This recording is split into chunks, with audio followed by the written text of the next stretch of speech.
Varon does it again in wild fashion at the Fonda Speedway. The Jet, so nice, he's doing it twice. We take a look at a special Father's Day edition of In the Pits. Now, LJ, that's not how we jump a modified, but this is how we start Race Pro Week.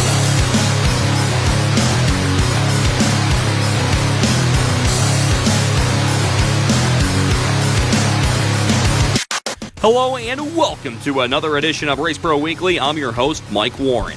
Last week, Bobby Varon had it a little easy up at the Track of Champions, picking up his 61st career win. Would he be able to get number 62? Let's head to Fonda now and find out in our opening highlight brought to you by Landho Maintenance. We'll start you off with some vintage action out at the Track of Champions, and as Deep Purple said, smoke on the racetrack, McDonald's sign in the sky. Hey, I had to Fonda-ize it a little bit. Anyway, Rob Sanford would pick up the victory in the vintage mods. Floyd Billington would come across the line second as you see Sanford's machine heading down into turn number 3 and 4. To the modified feature event, Darwin Green going to take the early race lead. And the number 1 machine is Scott Huber would quickly follow as the cars scattered down the back straightaway into turn number 3 and 4. Meanwhile, Huber would work his way up trying to take the number 1 spot away, and he does as he brings it up through turn number 1 and 2, but Cody Blue going to be right there as well as the Hot Shoe going to make a move on the inside lane to take the number 1 spot away. Bobby Varon looking to go back-to-back, chasing down the 85 of Demetrius Strauss now into turn number 3 and 4 as the 6H of Josh Hohenforst also working his way past Pep Karate for position down the backstretch. He would reel in the 51 of Huber for second up off by turn number 2. He'd make the blast pass with ease down the back straightaway and then look to chase down the 73 of Cody Blue. He would look to get him in lap traffic, and he would do it up off the corner as the 6H going to use the 9 of Nick Anitrello as a pick down the back straightaway as the caution will come out for Pep Karate. Off the restart, you see Bobby Varon there, and he would be the meat between the Lottie Hoyenga-owned car sandwich as he would look to get by Cody Blue for position, and he does, taking the runner-up spot away. Jeremy Wilder trying to make a late race charge up through turn number 1 and 2 as he has the 19 of Tim Fuller out there as well with Rocky Warner. But now we fast forward to the final 2 laps of this event as the 6H of Hohenforst trying to hold on to the race lead, but here comes Bobby Varon. Varon would make his way through turn number 3 and 4. He would nose out ahead off the corner, then use off turn number 4 to slide in front of him, a shower of sparks on the front stretch, but he would get by the 6H machine, and for the second week in a row, it would be Varon time out at the Fonda Speedway as he picks up the win. Second would be Hohenforst. Third, Cody Blue. Jeremy Wilder, 4th, and Sean Pangman would finish in 5th. Other winners on the night, Brian Borst would grab the win in the Sportsman. Pro Stocks would go to Randy Kosselman. Travis Billington would grab the win in the Limited Sportsman. Street Stocks going to Johnny Young. Rob Sanford would grab the win in the Vintage Modifieds. Vintage Sportsman going to Floyd Billington. And Malcolm Warner grabbing the win in the Vintage Late Models. Jeff Trombley behind the wheel in the Andy Speed Shop car number 97 machine as Peter Britton out nursing a back injury. Jimmy Nagel would start on the inside pole for this 35-lap feature event for the Upstate GMC Modifieds at the Speedway. Brian Gleason trying to work his way around the outside lane in the early going as cars would scatter for position. Meanwhile, downtown Jackie Brown going to take the number 1 spot down the backstretch as C.G. Morey would file in the second, and the aforementioned Trombley would have trouble up in turn number 2. He'd be an early retiree. Off the restart, here comes the 97 of Bobby Hackle. Looking for the race lead up off the corner as Brett Hearn and Ronnie Johnson go at it, along with the 43 of Keith Flack down the back straightaway. Down into turn number 1 and 2 they would go. Hearn on a mission trying to get by the 43 of Keith Flack, and this isn't even where the wick got turned up on this battle. Meanwhile, Flack would get a big run up off by turn number 4. He'd slide into that number 2 spot and then try to go to work on the 97 as Hearn continued to work his way up past Brian Gleason. As that happened, the 43 would take the race lead, but Mark Johnson would go around all on his own in turn number 4, collecting a number of cars, and that would set up a restart, giving the 97 the lead right back. Off the restart, this is where it got fun. Sliders all across the racetrack. Hearn going to pull one on Flack off the corner, then Flack going to return the favor. How you doing? Up off of turn number 4. Then Brett Hearn would battle back on the inside lane, looking to go side by side with him off the corner. He'd return one. How you doing? Up off of turn number 4 that time. This is when things got interesting. Flack trying to make a move for the race lead. Gets into Bobby Hackle off the corner. In turn, breaks something on the 43 machine. He goes around. Brian Gleason nowhere to go. Wheel hops off of turn number 1 and 2. And that set the stage for a very interesting finish. Cars trying to work their way up as Ronnie Johnson tries to find the number 2 spot to get by Hackle. He would do it up off the corner, but out in front was the Jersey Jet, and you weren't stopping him on this night. He picks up win number 1 of the season out at Albany Saratoga. Second would be RJ. Bobby Hackle would finish in third, Matt DiLorenzo fourth, and Chris Vernal round out the top 5. The Tribute, which took place this past Tuesday night, we will have highlights on next week. Super Matt Shepard picking up the win. Kenny Tremont would finish in second. Stuart Friesen in the CD Koval replica would finish in third. Danny Barron fourth, and Eric Rudolph fifth. In the Pro Stock feature event on Tuesday night, Kim Dole would grab the win. Storm and Norman Lubier would finish in second. Dan Older third, Matt Roberts fourth, and Byron Westcott would finish in fifth. It's now time for this week's John Ray and Sons fan poll question, which is, what are your thoughts on a Super Dirt Series race on a Friday night in June? To cast your answer, head to our Facebook page at Race Pro Weekly. You may see your answers read on next week's show. Taking a look at last week's fan poll question, it was simple. Who's your favorite between Jumpin' Jack Johnson and CD Koval? And well, if you're a fan of the 12A, you're going to like how this turned out. 81% of you going with the jumper.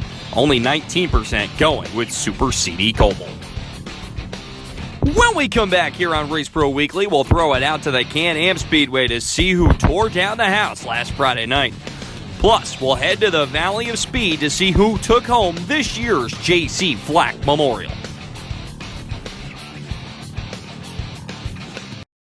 You know, Mother Nature makes the best products, and Ghent Wood Products in Columbia County has figured out the secret. We use locally harvested trees, milled and kiln-dried right on site in Ghent. We stock rough-cut lumber, green or kiln-dried. If you prefer finished products, we offer that too, including shiplap, flooring, paneling, exterior siding, and tabletops. Come check out the reclaimed mushroom wood and barnwood siding. We combine the mill experience with a retail store, so you can go straight to the mill and handpick the wood you want.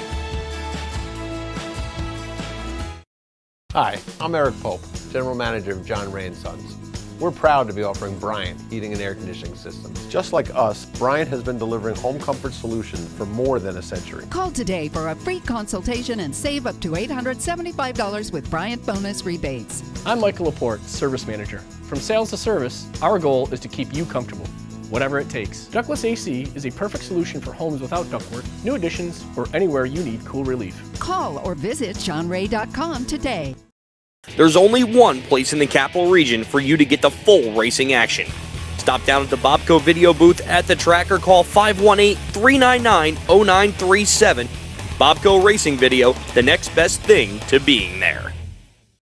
Welcome back to RPW. The Can-Am Speedway was the site of a big-time small block modified feature as Ryan Arbonat would take the early lead down the back straightaway, working it down into turn number 3 and 4, being chased by Billy Dunn through the corner. Tim Fuller sitting in the 3 spot early in this one. Scott Webb trying to push his way to the inside lane, trying to find a spot up off the corner, but he couldn't get it as the cars barrel down the front straightaway. Chris Raby in attendance, the defending Airborne Park Speedway champion, trying to work his way up through the corner and catch the 9 of Jordan McCready. Meanwhile, Tim Fuller trying to make a bid for the number 2 spot up off at turn number 4. He'd get by Billy Dunn for position, trying to set his sights on Arbonat, but Billy Dunn would battle back, and here comes the pocket rocket, trying to make it 3 in a row as Danny O'Brien going to make his presence known in the early going. Well, Dunn wasn't done getting that number 2 spot, as Dunn would go to the number 1 spot up through turn number 1 and 2 that time. Arbonat trying to battle back on the outside lane, but it would be Dunn trying to make the move, but Arbonat gets him right back, no problem.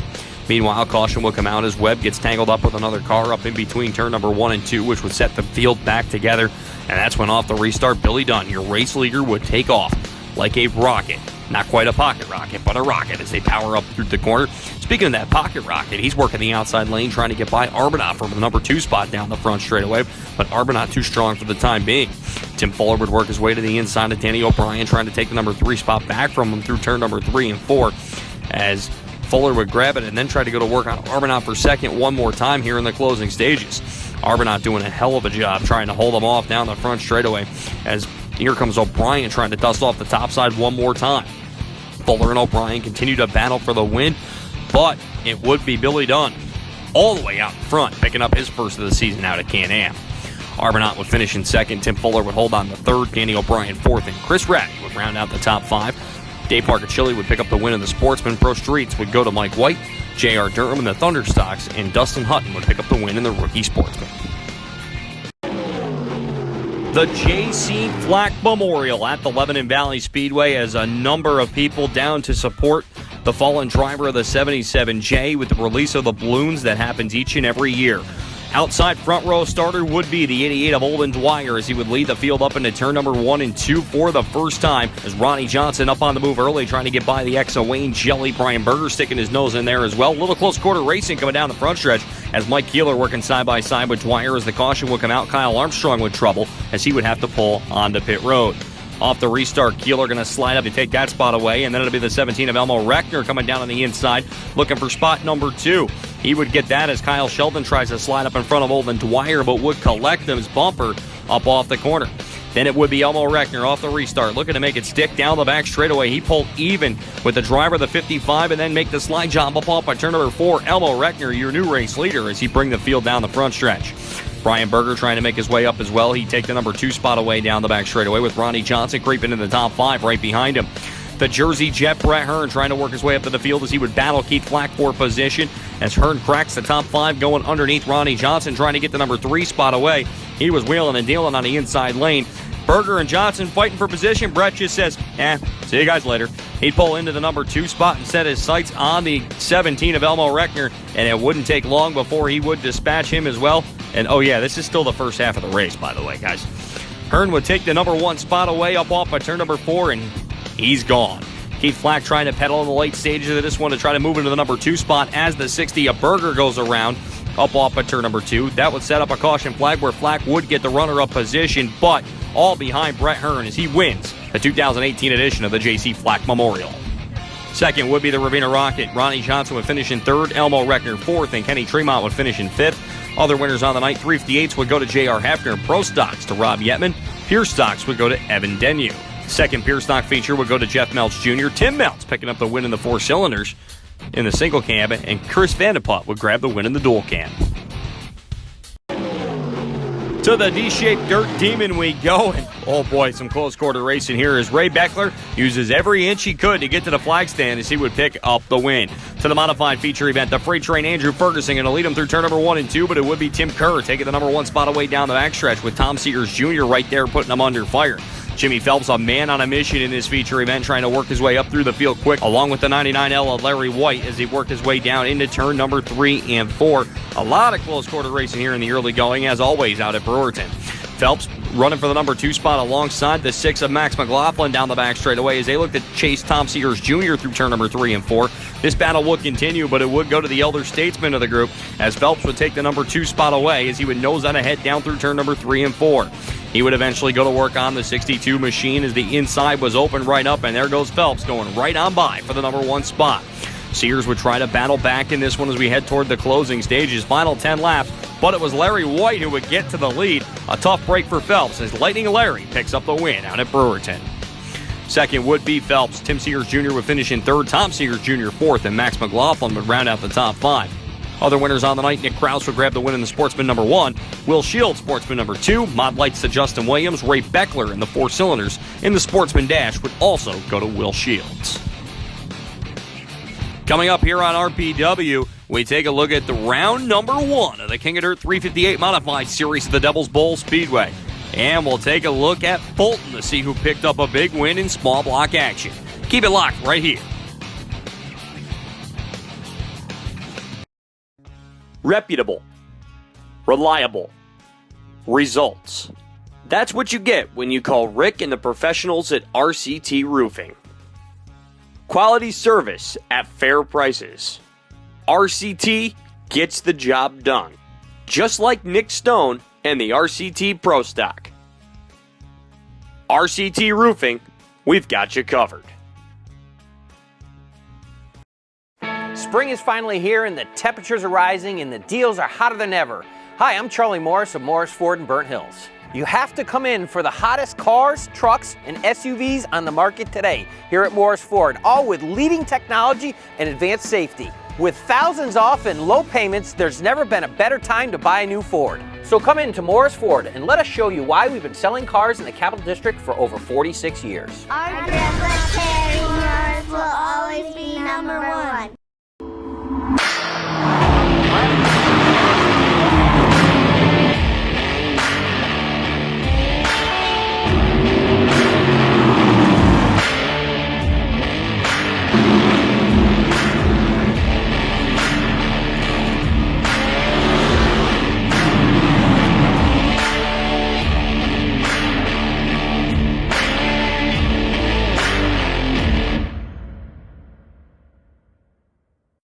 Welcome back to Race Pro Weekly as Jeremy Wilder making his draw for the King of Dirt small block event out at Devil's Bowl. He would pick the pole and he would move his way to the inside lane off the drop of the green as he would drag race with Steve Bernier down to the 40-lap feature event, and it would be Wilder taking the early lead. Bernier would try to work up on the top side. The two-time winner at the Airborne Park Speedway, though, would find some trouble on the inside lane by the two-time winner out of the Fonda Speedway as Bobby Varon would be working his way up through the field along with a number of cars here in the early going as Varon would slide by the 25 of Bernier up off at turn number 2 to take a runner-up spot. Field going to work its way down the backstretch as Jesse Mueller trying to run down the 1J of Rocky Warner down through turn number 3 and 4. The defending champion Mark Johnson trying to run down Bernier for position. Rocky Warner doing a great job in the top 5 in the early going. Kenny Tremont working his way up past the 111 of Demetrius Strelos. He would finish in the midway point of the field in this event. Jesse Mueller going to make a move up and try to get into the top 4 as he looked for back-to-back top 3s in this event. And then Rocky Warner trying to go to work on the 25 of Steve Bernier is David Schilling in a Sportsman working his way just outside the top 5 trying to hold off Matt DiLorenzo. Meanwhile, Bobby Varon was coming and trying to chase down the 22J of Wilder. He saw a little daylight the first time. This time he goes all the way to the top, going to rib ride up off at turn number 4. Varon would be your new leader as he works his way down the front straightaway. Wilder would backslide to second, then a little trouble as Schilling loses control of the race car through turn number 4. He goes around off the corner. A tough break for the driver of the 20 machine. Car gets collected off at turn number 4 as well. That would set up a restart where the 19 and Mueller are going to bobble, and there's Don Rocca going to dive right underneath them to take the position. Mark Johnson all over the back bumper of Jeremy Wilder as he tries to fend off the 25 of Steve Bernier through the field. But it's all behind Bobby Varon as he takes his 3rd straight King of Dirt small block win. To Sunday night's Sportsman event out at the Devil's Bowl Speedway. Kenny Tremont started deep in the field in 24th and has worked his way up to the number 3 spot. He makes his way down to get by the number 20 of David Schilling with just a handful of laps to go. Then goes around the 15 of Adam Pearson with just 4 left. And that's all he needed as Tremont picks up the win last Sunday night. Tremont would take the win, then it would be Adam Pearson. David Schilling would finish in 3rd. Tim LeDuc 4th, and Josh Sun would finish in 5th. Other winners last Sunday in the Limited Sportsman, it would be Travis Billington, Scott Fitzgerald in the Super Stocks, Mini Stocks to Jason Porter, Brandon Emerson in the Mini Sprints, and the Bandit Youth going to Evan Roberts. In the King of Dirt event, once again, Bobby Varon would pick up the win. Jeremy Wilder would finish in 2nd. Mark Johnson 3rd, Steve Bernier 4th, and Demetrius Strelos would round out the top 5. Other winners on that night, it would be Billington again, the Limited Sportsman, Super Stocks to Chris Murray, and Mike Leake would pick up the win in the Mini Stocks.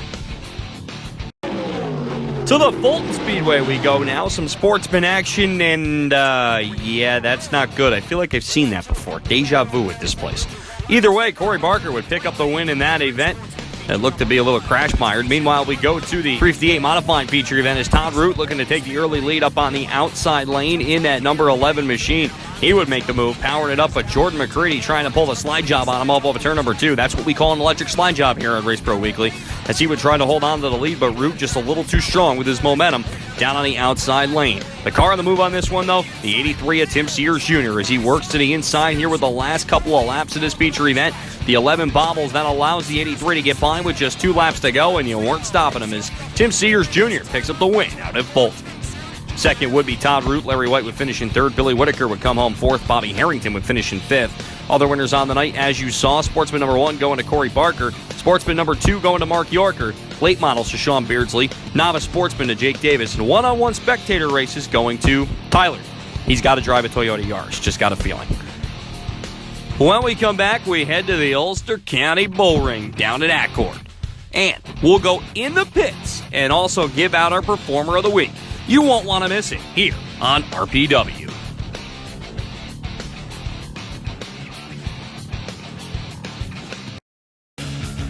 Performance, quality, service. That's DMC Racing Products. Hundreds of name brand parts, competitive prices. That's DMC. DMC Racing Products. Race to win.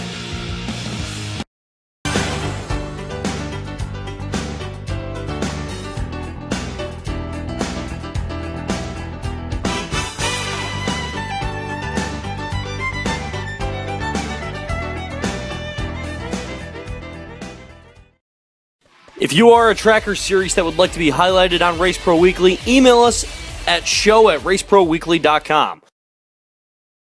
Welcome back to Race Pro Weekly as we head to the Ulster County Bull Ring for the first time here tonight, as it would be the 406 of Rich Ricky III going to battle with Richard Smith for the race lead up off the corner. Danny Creedon sitting in that number 3 spot trying to work his way up through the field. So was the 97 machine of Jerry Higbee trying to work his way up in the early going.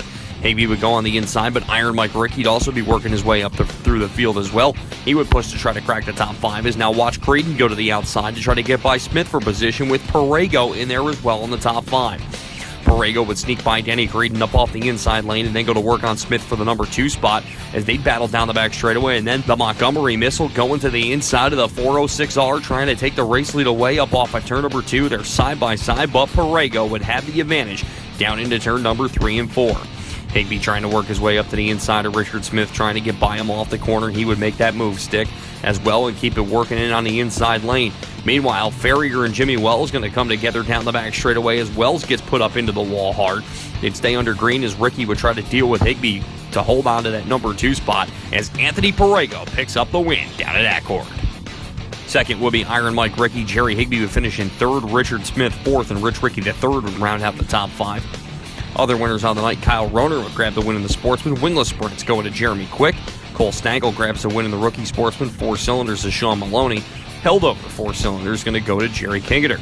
Then in the Pierce stocks, it was Steve Williams, and Ray C. Sr. would grab the win in the Vintage Mods. The 5th annual Mark Hughes Memorial at the Albany Saratoga Speedway, as it would be Derek Bourne taking the early lead in the number 4 machine, working it up off the corner. Here's Nick Lucier trying to battle to the inside, going to take the number 1 spot away off the corner, as he would be your new race leader very early in the event. Cars trying to work their way up through the field. That is the 38 of Joey Scarborough moving into position number 2, getting by the Bourne entry down through turn number 3 and 4, and then he'd work his way to the inside to get by Nick Lucier for position up off of turn number 2 the next time by. The 38 machine would give him a little rub on the way by, but he would be your race leader. But now take a look at the 22 of Tim Hartman Jr. He'd start working the top side up off the corner, getting by Chris Johnson, then smoking the 08 of Jack Spieshak off the corner, and then getting past the 92 of Nick Freddo as well to move into 3rd. Nick Lucier trying to get that number 1 spot back would work his way up on the top side to see if he had something for Scarborough that time. Couldn't do it, and now here comes Hartman in the final 5 laps looking to make this interesting. The 22 machine would duck to the inside of Lucier off the corner as he would take the number 2 spot away as the caution would come out for Jack Spieshak. 1 lap shootout to the victory as they work their way down the front stretch. Hartman using his preferred outside lane, trying to make it stick, but Scarborough will be right there off the corner. Final time off at turn number 4, Scarborough holds him off and picks up the Mark Hughes Memorial. Second would be Tim Hartman Jr. Nick Lucier would finish in 3rd. 4th would be Chris Johnson, and rounding out your top 5 would be Nick Freddo. Other winners on the night, Josh Kundrad will grab the win in the Pro Stocks. Limited Sportsman will go to Dylan Bokus. Street Stocks to Randy Miller. Robert Garney in the 4-cylinder single cam. 4-cylinder dual cam would go to David Frame. This Sunday on the calendar is Father's Day. And if you walk through the pit areas at multiple different racetracks, you see a number of fathers and son teams getting ready to go onto the racetrack. Let's take a look at a special Father's Day edition as Fast Eddie takes us in the pits.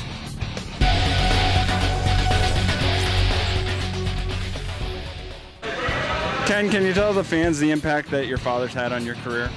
Wow, that might take a while, but ever since day one when I was 15, 16 years old and helping out on the crew till wanting to drive the car and all the years up till present day, he's been the guy that's been guiding me and big influence, and couldn't have done it without him. He's had the most impact of anybody that I've ever been associated with. If it wasn't for him, I certainly wouldn't be where I am today in racing, and he's helped me so much over the last 10 years. I really wouldn't be able to do it without him.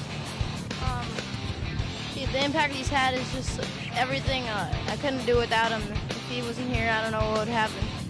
A tremendous one. It's basically the two of us that work on the car probably 90% of the time. Without him, it'd be definitely difficult to get the cars ready, because when I'm working, he's usually over at the garage, either taking the body off of it and fixing whatever I wrecked from the week before, or running to the shops and running all the errands to keep our program going. And now I'm very grateful for what he does for me and the race team. So without him, it would definitely be difficult. Even if it wasn't for him, I wouldn't be doing it probably. So my grandfather started this back when they ran coops and stuff at White's Beach. He started when he was young, got me into the karts and all that stuff, and growing up watching him, of course, he was my hero. So I'm still doing it today, and it's all because of him. What would you like to say to your dad heading into Father's Day weekend? Well, certainly happy Father's Day, and hopefully many more, and thanks for all that you've done for me and our whole family. Well, just thanks for everything. It's been he's been a good father to me for 25 years, and he's an awesome crew chief, an awesome car owner when I used to race for him. He's feeling a little bit different role now, but it all hinges on him. We keep the cars at his house and use his tools and his time, and really, if it wasn't for him, I wouldn't be nearly the man that I've become. I'd like to say Happy Father's Day, and he's the best dad ever. Thanks for everything that you've done as far as the military, raising me right, and helping me out with racing. And just all around great guy. Happy Father's Day, Dad. Thanks for bringing me up in this awesome sport, and go out there and kick some butt tonight. It's now time for this week's NISCA Performer of the Week, and with his win at Devil's Bowl, complimented by 2 in a row at the Fonda Speedway, it goes to Bobby Varon. Varon is now eligible for the Performer of the Year award given out at the end of the season. That's all for this week's show. For the latest news, results, and photos, check out Race Pro Weekly online at www.raceproweekly.com, and be sure to follow us on Facebook, Twitter, YouTube, and Instagram. So for myself, Bobby Chalmers, Fast Eddie, Scott Morlock, Amber Chalmers, and everyone that helps put Race Pro Weekly together, thank you for watching this week's episode, and we'll see you next time.